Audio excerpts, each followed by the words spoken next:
Hello everyone, কেমন আছো তোমরা সবাই? আজকে আরও একটা নতুন ভিডিও নিয়ে চলে এসেছি। জানি অনেক লেট হয়ে গেছে, তাই তোমাদের কাছে আমি অনেক সরি চেয়ে নিচ্ছি।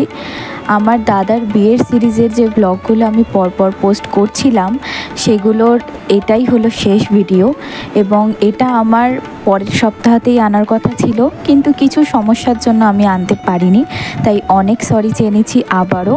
এবং আমি নিয়ে চলে এসেছি আমাদের শেষ ভিডিও। তো দেখো, দাদার বিয়ে শেষ করে আমরা এখানে চলে এসেছি হোটেল রুম। আমরা ভোর 6টার মধ্যেই ওখান থেকে আমরা চেক আউট করে গিয়েছিলাম। তারপর আমরা চলে এসেছি গৌহাটি এয়ারপোর্টে। আমরা এখানে লাউঞ্জে বসে আমরা আমাদের প্লেনের জন্য অপেক্ষা করছি। প্লেনটা তখনও দেয়নি, তো আমরা এখানে সবাই অপেক্ষা করছিলাম। তো তারপর কি আর, ইন্ডিগোর বাসে করে আমরা চলে গেলাম আমাদের প্লেনের কাছে। প্লেনে উঠে পড়েছি এবং আমরা আর কিছুক্ষণের মধ্যেই আমাদের বাড়ি পৌঁছে যাব। ধীরে ধীরে আমাদের প্লেন উঠতে শুরু করলো এবং আমরা পাড়ি দিলাম আমাদের বাড়ির উদ্দেশ্যে।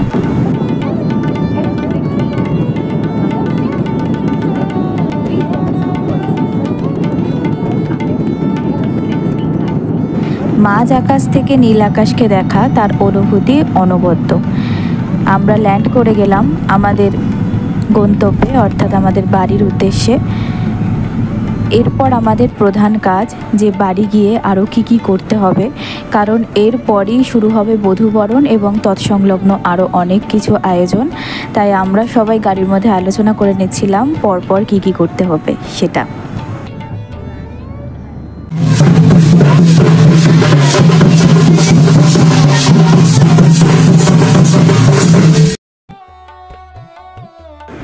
তো রাত হয়ে গেছে, আমার দাদা আমার নতুন বৌদিকে নিয়ে আমাদের বাড়িতে চলে এসেছে।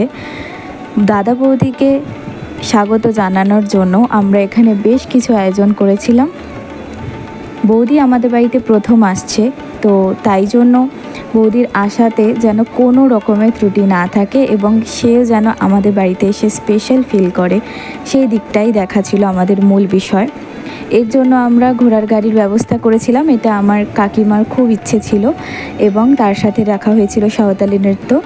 এই দুটির মাধ্যমেই আমরা বৌদিকে স্বাগত জানিয়েছি তার নতুন বাড়ি, তার নতুন গৃহে।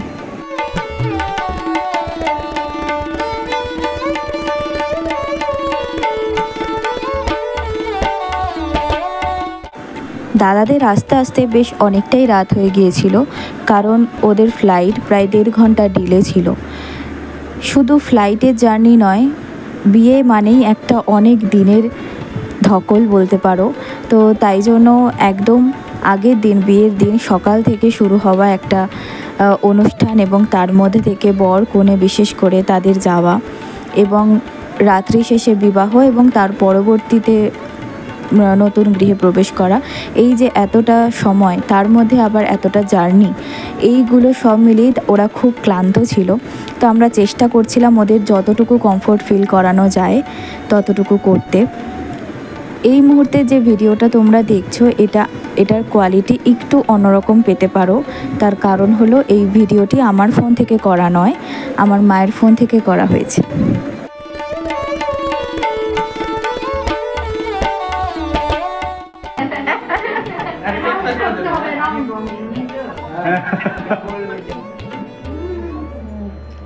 সবাই সাইলেন্ট, হ্যাঁ, নালে শোনা যাবে না। হ্যাঁ, বলবো। আচ্ছা, আজকের থেকে তোমার ভাত কাপড়ের দায়িত্ব, চার্জার আর হচ্ছে কসমেটিক, সবার দায়িত্ব আমি এবার। অলদো তুমি একটা ইন্ডিপেন্ডেন্ট ওমেন, আমি জানি সব কিছু করতে পারবে, ঠিক আছে, বাট তাও যেগুলো খুচরো কাজ থাকবে সেগুলো আমি দেখে নেবো।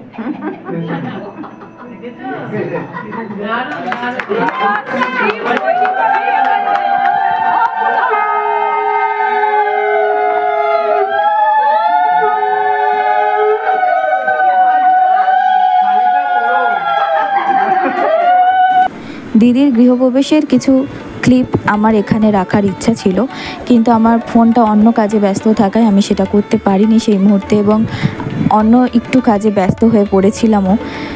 তাই আমি একেবারে বৌভাতের ভিডিও এবং তার সকালবেলার ভিডিও নিয়ে চলে এসেছি। এখানে দিদির ভাত কাপড়ের শেষে দিদি বাড়ির বড়দের ভাত দিচ্ছে, যেটা নিয়ম থাকে আর কি।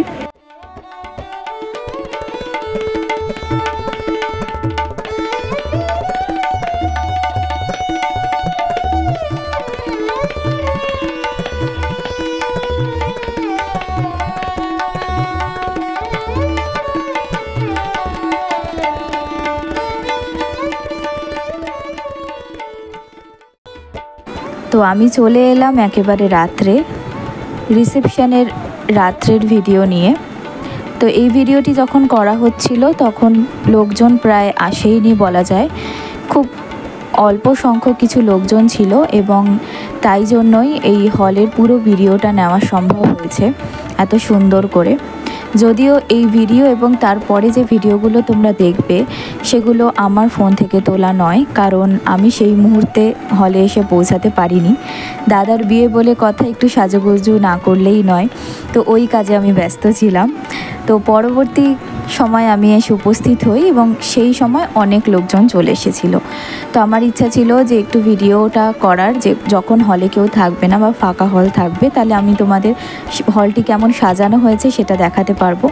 তো এটি একটি কাকুর মাধ্যমে আমার সম্ভব হয়েছে, কারণ তিনি এই ভিডিওটি করেছিলেন।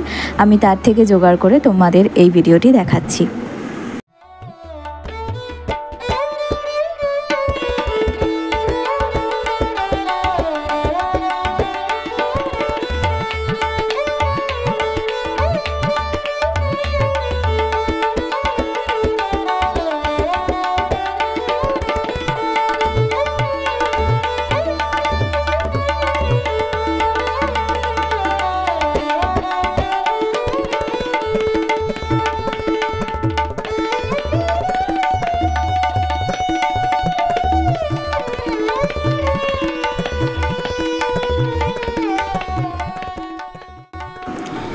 তো দুর্দান্তভাবে দাদাদের একটা এন্ট্রি হয়ে গেল।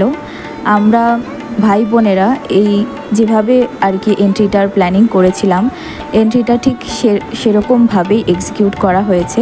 তাতে আমরা খুব হ্যাপি ছিলাম এবং আমাদের ব্রাইড এবং গ্রুম এরা দুজনেই খুব হ্যাপি ছিল। তো এখানে তোমরা দেখতেই পাচ্ছ হলে প্রায় অনেক লোকই সেই মুহূর্তে চলে এসেছে এবং আমরা চাইছিলামই যে যাতে সবাই ওদের এন্ট্রিটা দেখতে পারে।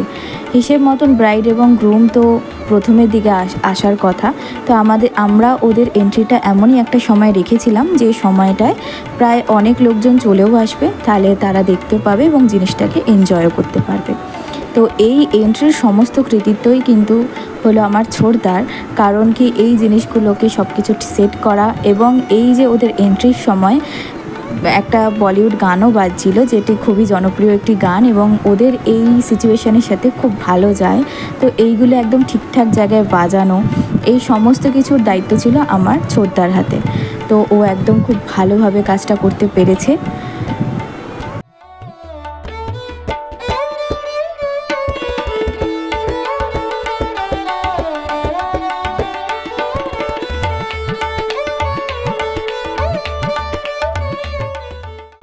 সত্যি কথা বলতে কি, আমি কিন্তু তখনও হলে উপস্থিত হতে পারিনি।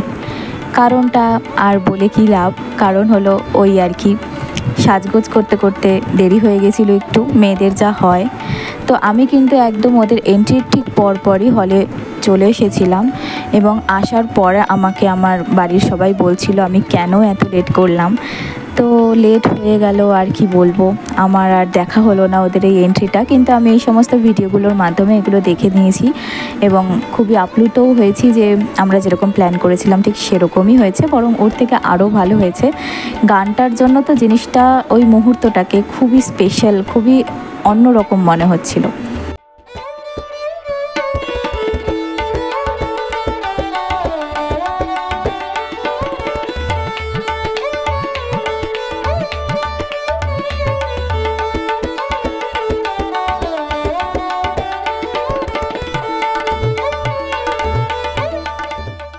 আমি এখানে কিছু ফটো আমার পরিবার এবং বন্ধু বান্ধব সবার সাথে, ভাই বোনদের সাথে তোলা কিছু ফটো আমি এখানে অ্যাটাচ করে দিলাম, তোমরা দেখতে থাকো।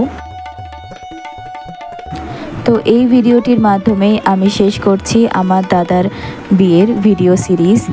এই সিরিজ বা এই ভিডিওগুলো তোমাদের কেমন লাগলো অবশ্যই কমেন্ট করে জানিও। ভালো লাগলে একটা লাইক এবং শেয়ার করে দিও, আর সাবস্ক্রাইব করতে কিন্তু একদমই ভুলো না। তোমরা সবাই ভালো থেকো, সুস্থ থেকো, আমার চ্যানেলের পাশে থেকো এবং আরও ভিডিও দেখার জন্য প্লিজ চ্যানেলের সঙ্গে থেকো। Thank you.